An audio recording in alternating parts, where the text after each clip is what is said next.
Hello! And welcome back to the couch. I was going to use my movie phone joke again. Okay, but let's get down to brass taxes here. Nightmare on Elm Street, the remake. Now, the original, of course, is a classic. One of my personal favorites. And let's face it, Heather Langenkamp is awesome. Now, the thing that made Nightmare on Elm Street interesting was because it wasn't just a regular slasher. It wasn't it wasn't Jason or Michael. I said Freddy, but I meant Jason or Michael, you know. Yeah, because it was kind of Freddy. Because, Freddy, he's a different character altogether. Yes, Robert Englund brought him to life, and let's face it, horror movies have never been the same. And so, with that being said, the remakes for Friday the 13th and Halloween, it didn't really matter who played the characters, as long as they were big and lumbering. Right. And they can bring that character to life. That being said, the Halloween remake sucked. We've already talked about that. But if you look at Friday the 13th, dear Lord, they improved the character by making him fast, making him smart. He was actually able to capture and trap these teenagers. Well, see, the thing about Friday the 13th, the remake, is it wasn't really a remake. It could have been a sequel. And that's what I loved about it. It was like a reboot. Right. It was just another Friday the 13th movie, which I loved. Unlike Halloween, where they took my childhood and crapped on it. Well, here's the thing. Nightmare on Elm Street, they decided to go the remake route. Now, when they did this, they decided to redo a bunch of ideas behind Freddy Krueger. One, in the original, he was a child killer. Now, and they always alluded to the idea that he was a child molester as well. Mm-hmm. I mean, that was just to be imagined. He was a child killer, so he's already a sick-minded individual, so him being a molester isn't too big of a stretch. Right. In the remake, they go into detail. He's not a child killer here, but he is a child molester. He's a sick, gross, perverted man. But the reasons behind everything's just kind of, I don't know what the word is for it, but it's kind of different and, messed up. Right, yeah. I just gotta say that the remake was something I was anticipating, but very, very scared of. Because I grew up watching Nightmare on Elm Street movies. Like, I watched Halloween and Friday the 13th. I grew up loving the movies. And when I heard they were doing a remake, I was very, very skeptical. Now, let's talk about the things that they really messed up on. There were plot holes galore. There were a lot of plot holes. The actors kind of didn't really act. They were just there to get killed off, really. I mean, like most slasher flicks, they were just there to get killed off. Another slasher flick thing that I really hated about this, the pop-up scare. Now, if you use it once or twice in a movie, it's good. And you can catch people off guard. But if that's what your whole movie is based on, is pop-up scares, it begins to grow tiring and old, and it pisses me off. Honestly, I didn't notice because I didn't find myself scared at all. Well, I didn't even jump.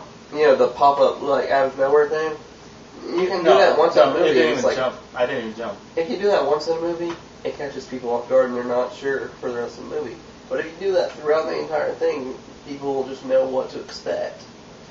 The thing, in the original movie, it starts out with Tina, and she's having a nightmare.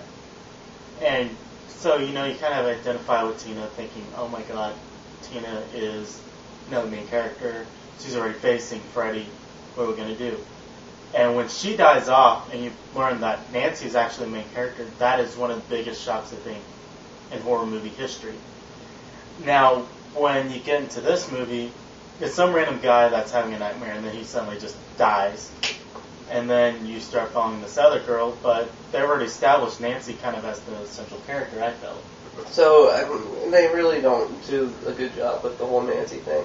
Especially since they rename all the other characters except her. Right. And Freddy, naturally. Right. But, I think we should talk about the things they did right, though. Well, I wasn't quite done. Oh, well, I was just saying. Starting in like usual. Anyway, Shut the fuck up, Donnie. Anyway, it's like Tina became Chris, and then Glenn became Quentin. And so on and so forth. Yeah. And basically, you know who they're supposed to be. You know what's supposed to happen to them. And spoiler alert, no. Somehow Quentin makes it through. Okay, now back from that spoiler. Sorry. They should just black out that part whenever I hear it and just be like, no. But come back to the review now, because this is actually not spoiler alert. Let's continue. Basically, you don't identify with any of the characters. Nancy was not interesting at all in this movie. There. She was kind of a depressed chick. I mean, she was just there, like I said. You know, she didn't really have any character. Her father, the cop, isn't even there. Well, see, in the original, Heather Langenkamp was outgoing. She was attractive. She was pretty much everything that this Nancy was not. Yeah, she was awesome. But with all of that in mind, though, there's one thing that the movie really did, like, in my opinion, do right. The casting of Jackie Earle Haley as Freddy, as soon as I heard it, I was one of those who thought to myself, this could really work. And once I saw the movie, yeah, that was the one thing in the movie that I really liked and really enjoyed. Mm-hmm. It was the fact that, Freddy was done really well. Yeah, and honestly, when I heard that they were going to replace Robert Englund, I was very, very nervous. Because Robert Englund has done Freddy for so long that I couldn't imagine anybody else being Freddy. But when I heard it was Jackie Earle, I was like, oh, that could work. I mean, look what he did for Rorschach. That was awesome. I love that movie.